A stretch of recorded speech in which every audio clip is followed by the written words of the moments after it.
Bom dia, irmãos e irmãs, que a graça preciosa do nosso Senhor Jesus Cristo esteja sobre cada irmão, cada irmã, esta manhã. Nós estamos estudando esses dias, seguindo o roteiro daquele folheto, daquele livreto que os irmãos receberam, sobre por uma nova reforma, 40 dias de jejum e de oração, por uma nova reforma. E nós, nesta manhã, nós vamos dar continuidade àquela série de estudos. E o nosso tema de hoje, tanto do culto da manhã como o culto da noite, é retificando os relacionamentos. E hoje de manhã nós vamos tratar dessa temática do relacionamento.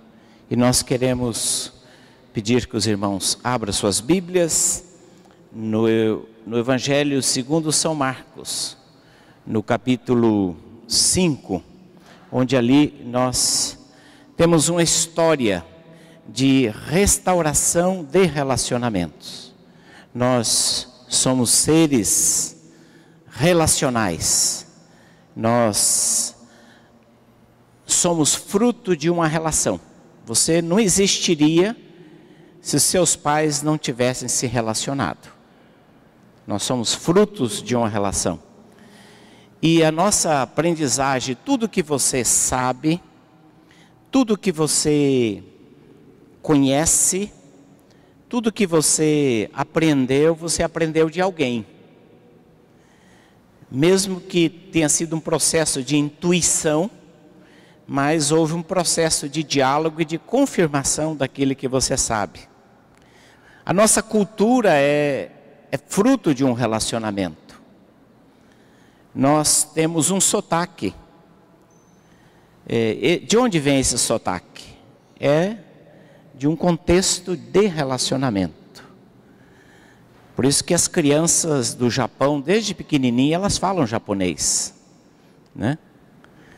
As crianças do Brasil, desde pequenininha, eles aprendem o português com os seus sotaques, com as suas variações, com as suas peculiaridades. Isto é relacionamento. A nossa visão de mundo é fruto de um relacionamento. A nossa identidade é construída dentro de um contexto de relacionamentos. Por isso mesmo, os nossos relacionamentos podem ser motivo de bênção ou motivo de enfermidades. Se o ambiente que você se relaciona é saudável, naturalmente nós vamos ser abençoados por isso. Se o ambiente que nós convivemos, ele é contaminado, não só do ponto de vista das emoções, mas ele é contaminado, digamos, biologicamente. Você também é contaminado por este ambiente, o lugar onde é que nós vivemos, o ambiente. Os nossos relacionamentos causam enfermidade. Então, o texto de Marcos, capítulo 5, é uma história de cura de relacionamentos. Abra sua Bíblia e nos acompanhe nesta leitura. Marcos 5, de 1 até o versículo 20. Entre mentes, chegaram a outra margem do mar, a terra dos Gerazenos. Ao desembarcar, logo veio dos sepulcros ao seu encontro um homem possesso de espírito imundo, o qual vivia nos sepulcros, e nem mesmo com cadeias alguém podia prendê-lo, porque tendo sido muitas vezes preso com grilhões e cadeias, as cadeias foram quebradas por ele, e os grilhões despedaçados, e ninguém podia subjugá-lo. Andava sempre de noite e de dia, clamando por entre os sepulcros e pelos montes, ferindo-se com pedras. Quando de longe viu Jesus, correu e o adorou, exclamando com alta voz: Que tenho eu contigo, Jesus, Filho do Deus Altíssimo? Conjuro-te por Deus que não me atormentes. Porque Jesus lhe dissera: Espírito imundo, sai deste homem. E perguntou-lhe: Qual é o teu nome? Respondeu ele: Legião é o meu nome, porque somos muitos. e rogou-lhe encarecidamente que não mandasse para fora do país.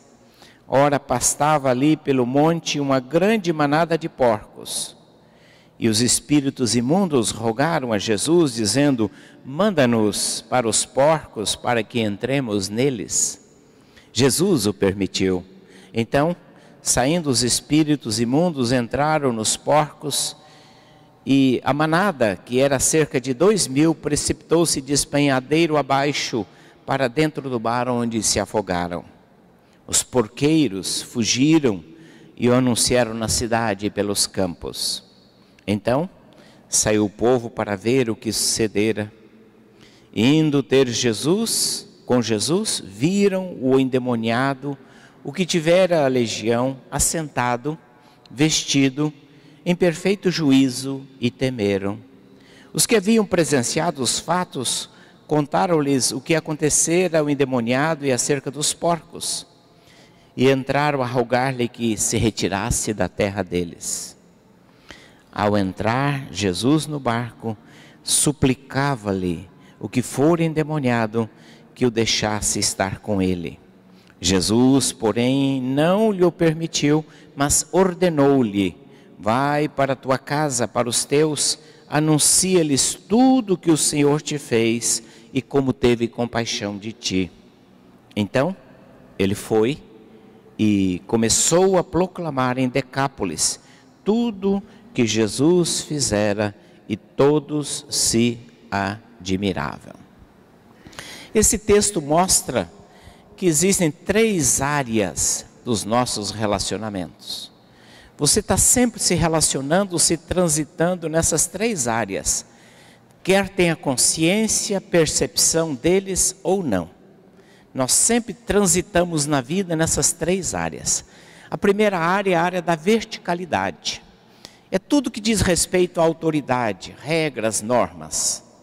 Você tem um horário para cumprir, você tem um horário, estabelecido, precisa um trabalho, precisa obedecer aos seus superiores no trabalho, você estuda. Onde quer que você vá, onde quer que você relacione, existem regras. Ou regras ou pessoas que dizem o que você deve fazer. Isso faz parte da vida, nós nem às vezes paramos para imaginar isso. Você pega o teu carro, sai dirigindo, tem uma luz vermelha que está dizendo para você pare. E você tem que obedecer. E isso a gente faz de uma maneira normal, natural. A saúde, o médico diz: pare de comer isto, tome este remédio. E assim, a nossa vida é permeada por esta dimensão dos relacionamentos verticais. Ou você obedece, ou você está na posição de dizer a alguém que ele deve fazer alguma coisa, mas em todos os momentos você está obedecendo e na posição de dizer a alguém que deve obedecer, que deve seguir determinado procedimento. Esta é uma área da vida indispensável, que nós não fugimos dela. A segunda área da vida é a área da horizontalidade, das relações horizontais.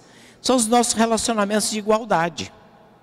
Você é filho, você é pai, mas você é irmão. Então você se relaciona com o outro numa dimensão de igualdade, em que você não precisa mandar e nem obedecer, é o seu par, é o seu companheiro de jornada, de vida, de atividade. E uma terceira área da vida humana, uma dimensão da nossa vida, é a interioridade. É o relacionamento conosco mesmo.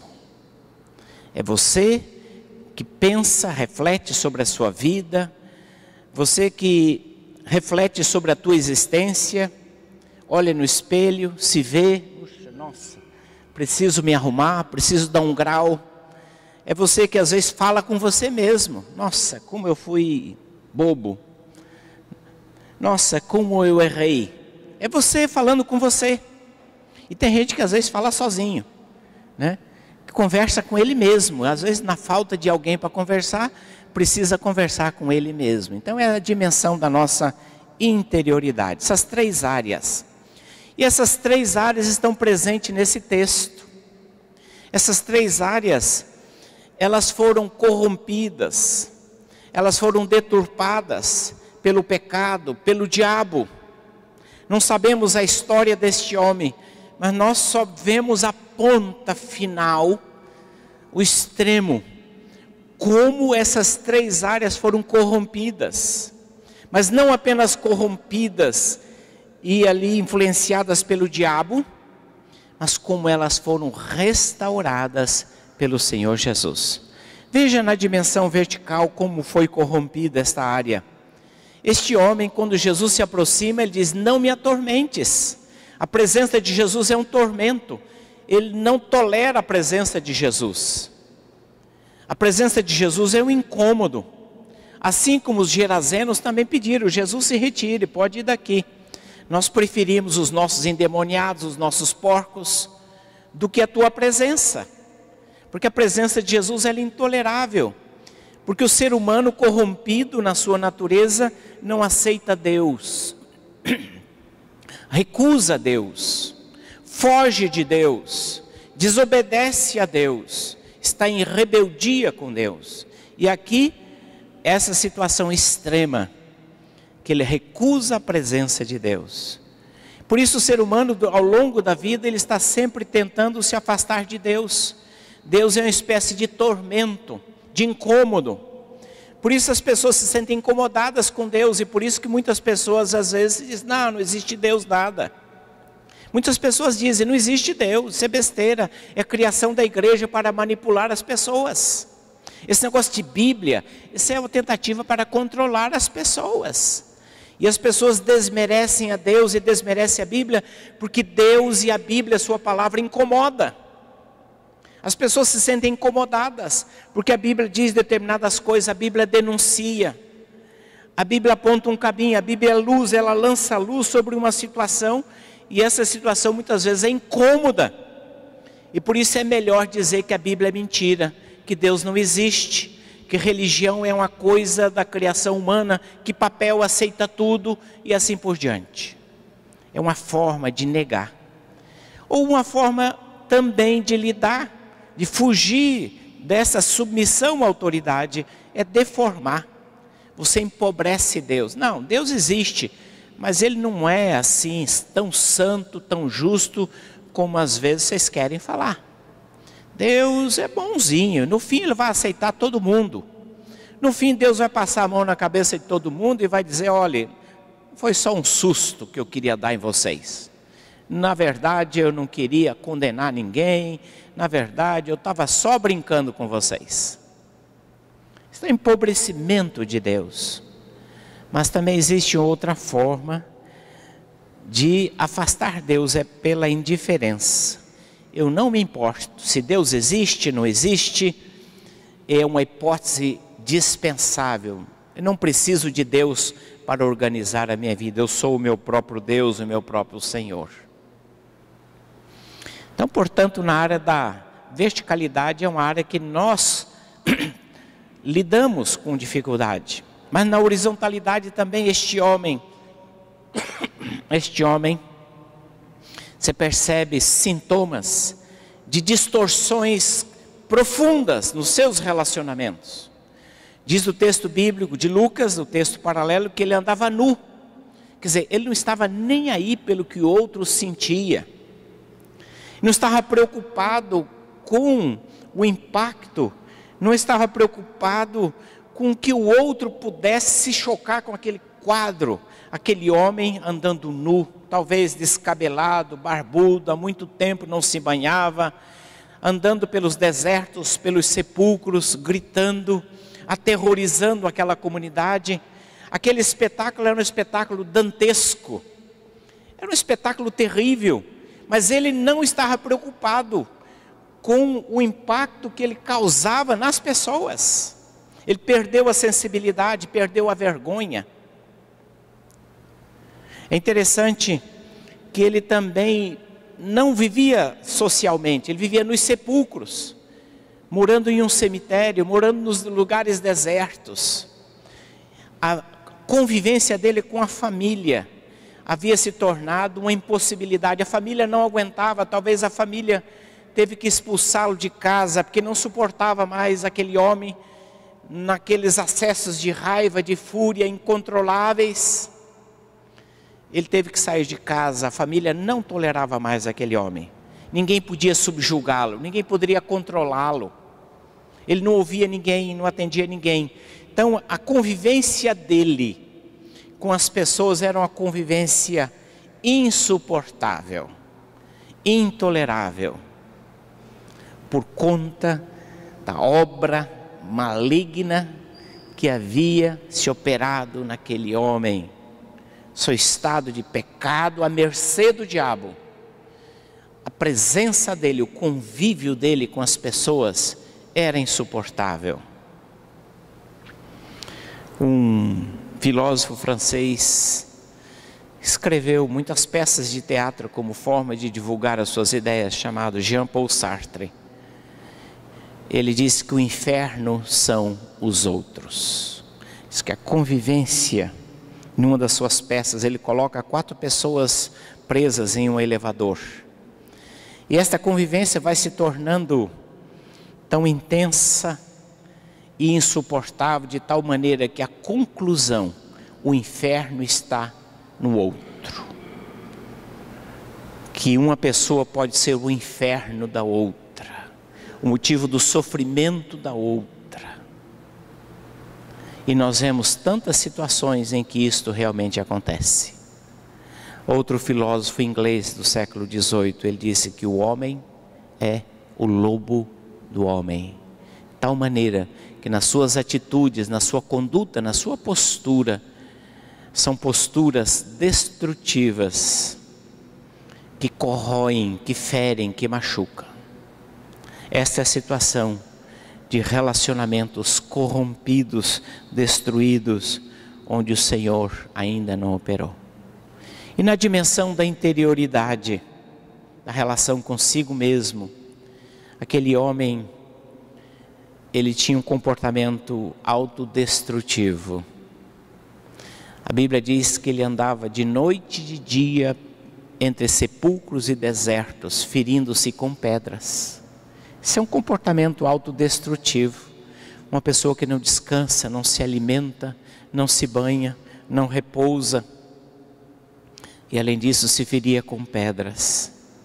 Isolado, vai empobrecendo, vai diminuindo como pessoa, porque não interage, não se enriquece no relacionamento, no interrelacionamento, não aprende, não recebe, não dialoga, vai empobrecendo, vai perdendo a capacidade de dialogar, de ouvir, de conversar, porque nós precisamos disso. O isolamento é destrutivo, o isolamento desumaniza as pessoas, e ele perdeu sua identidade. Quando Jesus pergunta, como é o teu nome? Ele diz, meu nome é Legião, nós somos muitos. Não era mais aquele homem, mas havia uma legião de espíritos malignos habitando nele, de tal maneira que ele perdera a sua identidade, perder o controle sobre a sua vida, o controle sobre a sua história, o controle sobre a sua vontade. Perder a sua identidade. É muito triste quando uma pessoa perde a sua identidade, ele se torna um farrapo humano. Mas a história não termina aqui. A história, graças a Deus, esta é a trajetória humana, é a trajetória de todos nós, em maior ou menor grau. Nós somos a história desse homem, que temos dificuldade no relacionamento com Deus, que temos dificuldade no relacionamento uns com os outros, que nos empobrecemos no relacionamento conosco mesmo. Essa é a nossa história. Aqui é uma questão de grau, de nível apenas, de intensidade. Mas a história desse homem é a história de todos nós. Longe de Deus, sem Deus, nós somos semelhantes a este homem.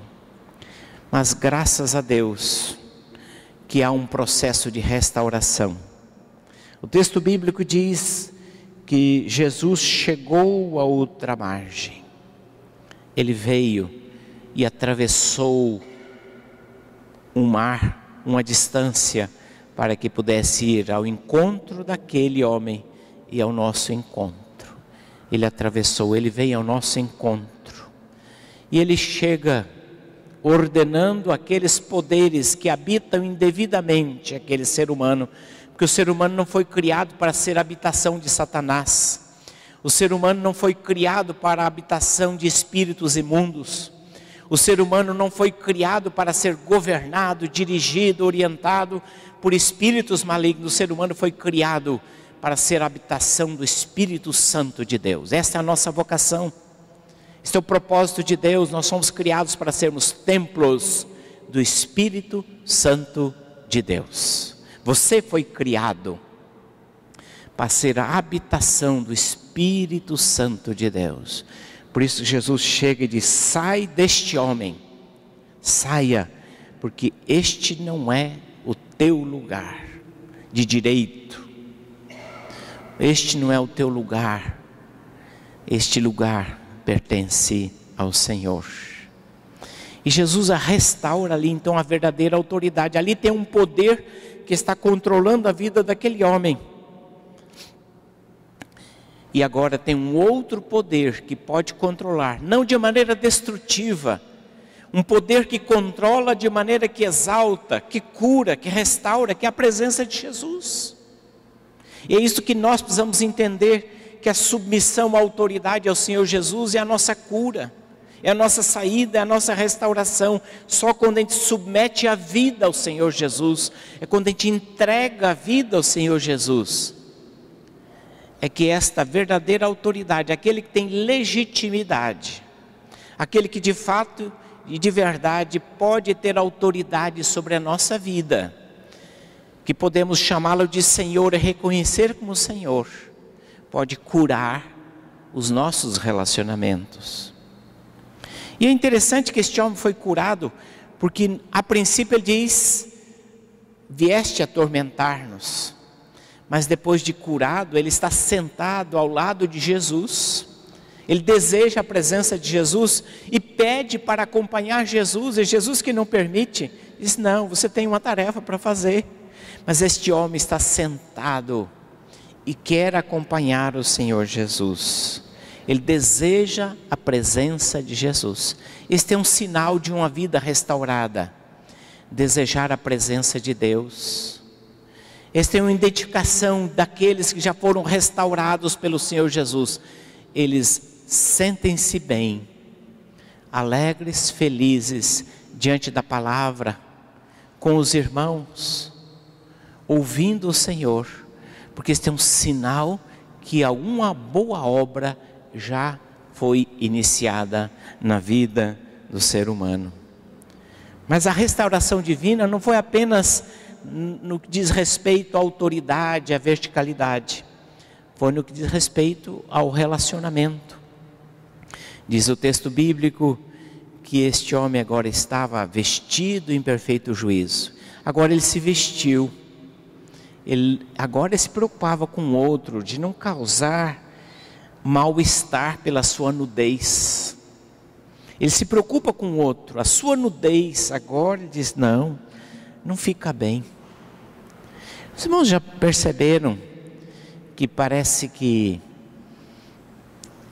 período do carnaval, hoje a nudez já é vista como normal e as pessoas não se importam com o mal-estar que a nudez, que a exposição da intimidade, das suas vergonhas, como diz a própria Bíblia, elas não se incomodam.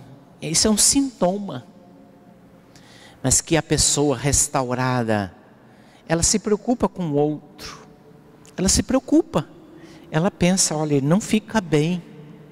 Eu acho que não vai fazer bem para os meus irmãos, para a minha comunidade. Ela se preocupa. E ela age de uma tal maneira que leva também em conta o que o outro sente, o que o outro pensa. Ela não pensa apenas em si, ela é capaz de pensar nos outros. Isso é um sinal da graça de Deus, é um sinal da restauração dos nossos relacionamentos pela presença de Deus. Mas este homem já não era mais ameaça para ninguém. Já não era mais aquele espetáculo que causava medo, espanto. Este homem estava sentado em perfeito juízo ao lado de Jesus. As pessoas olhavam, nossa, está tão calminho. Mas ninguém sabia o remédio que havia acontecido na vida daquele homem de maneira extraordinária. E de uma maneira especial, Jesus reintegra este homem à família. Ele podia agora voltar para a família. Interessante isto, né? Poder conviver em família, não ser um tormento, não ser um peso, não ser um incômodo, não ser um atrapalho na vida da família, mas poder conviver em família. Isso é sinal da graça restauradora na vida daquele homem. Jesus diz, agora vai para casa, agora você pode ir para casa. Agora você pode sentar-se à mesa. Agora você pode conviver com os teus. Agora você pode conviver debaixo do mesmo teto, porque a tua presença não é aquela presença que traz agitação, inquietação, sofrimento, desconforto. É a presença desejada, porque isto é fruto da graça de Deus. Você poder conviver em família, relacionar-se bem com os seus, viver em paz com a tua família, desejar a presença da família. Esse é sinal da graça de Deus, desta obra restauradora de Deus. Mas este homem também foi curado, restaurado nos seus relacionamentos, na sua interioridade. Agora ele estava sentado em perfeito juízo. Ele sabia quem ele era. Agora ele tinha o seu verdadeiro nome. A Bíblia não diz, mas com certeza se perguntasse qual é o teu nome, talvez ele pudesse dizer José, João, Pedro, Tiago, seja lá o que for. Agora ele tinha um nome, tinha uma identidade, podia olhar no espelho e se ver como pessoa, como gente, como ser humano. Mas sobretudo restaurou a sua interioridade, porque agora ele tinha também uma missão. Vai e anuncia aos teus, olha, você tem uma tarefa para se ocupar, você tem um serviço. Isso é muito importante, é coisa preciosa. Quando você é restaurado pela graça de Deus, você tem uma missão. Você está aqui, não é por acaso. Você está nesta vida, nesta igreja, nesta comunidade, nesta cidade, porque Deus tem um propósito, Deus tem uma missão, Deus tem uma tarefa para você. E é muito importante que a gente se veja assim, esta é a minha tarefa, este é o meu lugar, este é o meu espaço, esta é a minha responsabilidade. Este é presente de Deus, Deus te mostrando o que você tem que fazer, o que você pode fazer. Isto é graça de Deus. Isso nos dá o senso de ser útil, o senso que eu tenho uma importância. O cristão não precisa cantar aquela velha música que o pessoal mais jovem já esqueceu. A gente somos inúteis, né? Nós somos úteis. Nós temos um lugar no reino de Deus. Deus tem um propósito e Deus nos cura e nos dá uma missão. E sobretudo este homem agora tem disposição para obedecer. O projeto de Deus é restaurar a todos nós. Deus já iniciou essa restauração e esta obra precisa ser completa. Deus quer restaurar na nossa dimensão da verticalidade, da horizontalidade, da interioridade. O projeto de Deus é a cura dos nossos relacionamentos em todas as três áreas. A gente sabe obedecer, a gente sabe quando está em posição de autoridade, a dar ordens, a liderar. A gente reconhece a autoridade, não tem problemas com a autoridade. A gente reconhece o valor dos nossos irmãos, a gente reconhece o nosso valor como pessoa. Esse é o projeto de Deus, um projeto de restauração. Esta cura começa quando nós aceitamos a Cristo e continua até que Cristo seja formado em nós. E a nossa responsabilidade é permitir que o Espírito Santo termine a obra que Ele começou. O apóstolo Paulo dizia aos Filipenses que estou bem certo que aquele que em vós iniciou a boa obra há de completá-la. Essa é a convicção de Paulo, é a convicção bíblica, é o desejo de Deus. Nós devemos permitir que isto aconteça, para que a igreja seja de fato o lugar de relacionamentos saudáveis. A igreja é este lugar onde nós estamos sendo tratados, curados, alimentados, e onde esses relacionamentos saudáveis, frutos da graça de Deus, eles estejam se tornando mais e mais visíveis para a glória de Deus. Que Deus assim nos abençoe, que Deus assim nos ajude, para que possamos refletir a graça de Deus nos nossos relacionamentos em todos os momentos da nossa vida.